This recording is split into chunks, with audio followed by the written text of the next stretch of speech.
what I want to do is take you to Tanzania. No problem there. Okay. Mhm. So if you're visual, I want you to close your eyes. And I want you to imagine that you are climbing downstairs. You know what? Down the stairs, or you can do down the stairs or down a tree. I want you to descend down as if there's magical tunnels underneath the earth, and you're climbing down into the magical tunnel. And that tunnel takes you to which city in Tanzania? Moshi. Moshi. You're going to come up into the center of Moshi. And I want you to tell me what you see when you get there. Bustling city that has, businesses on both sides and cars, and it's not like a city here, of course, but it's a nice place. I feel at home. So I want you to come up onto the ground level of Moshi, and I want you to tell me if you see a gentleman waiting for you. Yes. And I want you to let him know that we want to know more about your connection to Tanzania. And if he can guide us to that information, and let me know what happens next. So we're meant to be there. Can we know why? Are we allowed to know more? It's like that's where God wants me. It's my destiny. It's not really. It's almost like not a choice. It's just that's where I'm being taken. I want you to ask the gentleman that was waiting for you to pop in if you've been there before outside of your life known as Theresa. If I've been there before. And it might be a question that kind of bends outside of a belief system, but we're going to ask that question anyway. I don't know. We're going to ask him. Yes.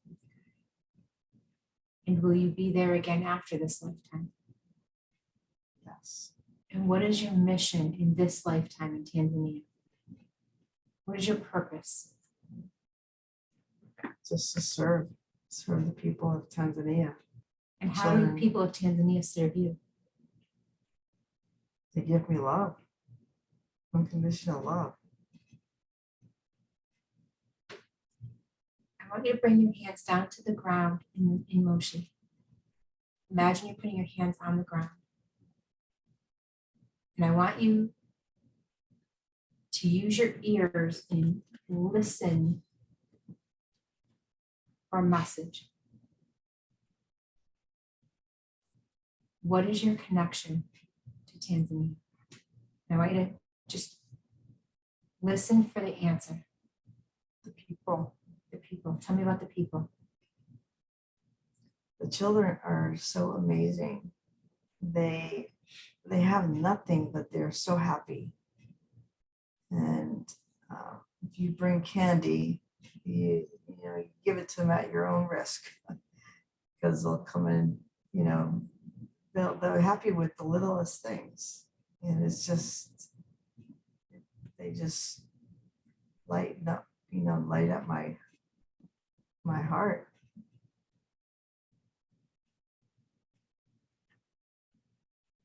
If you were to ask the children at the end of their lifetime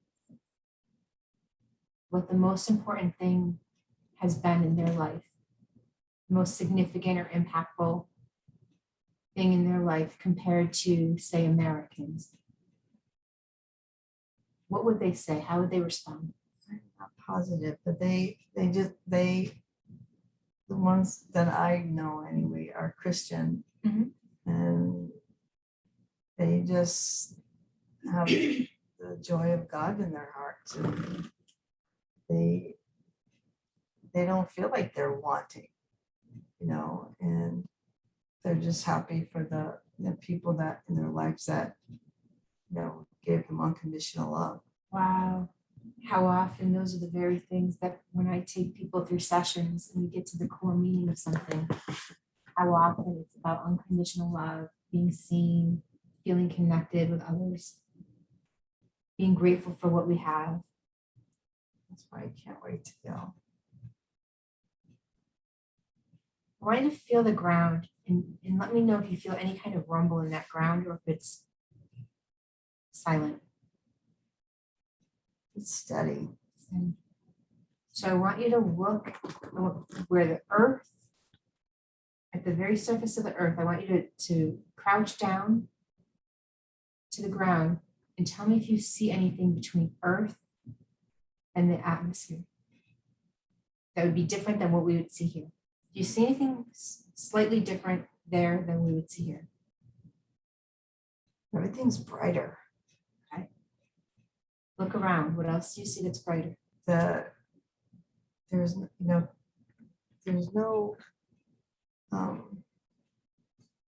people are just grateful for everything that they have, and their heart is full of joy. Loop the word joy in your body. And I want you to loop it in this body here so that you're vibrating joy there. Like a transmitter, relay antenna. I want you to look around and the scene that we're viewing. Tell me what's happening in motion there. You notice the colors changing? Yes, right. Ask yourself why it's bright. It's because of I just feel the radiation from the people there, and though they think I'm giving them things, I'm getting so much more in return. Do you see any trees around you? Yes. I want you to get close enough, not right up against the tree, but I want you to get close enough to the tree and see if you can speak to that tree telepathically. What does the tree have to say? Is there a message for us? What took you so long? Ask the tree how it's possible that you can speak to it. They don't feel a connection. How is that possible? Because that's my country. In a moment, I'm going to bring you back, but I'm going to do it very slowly because there's a very strong connection. You will see that tree again.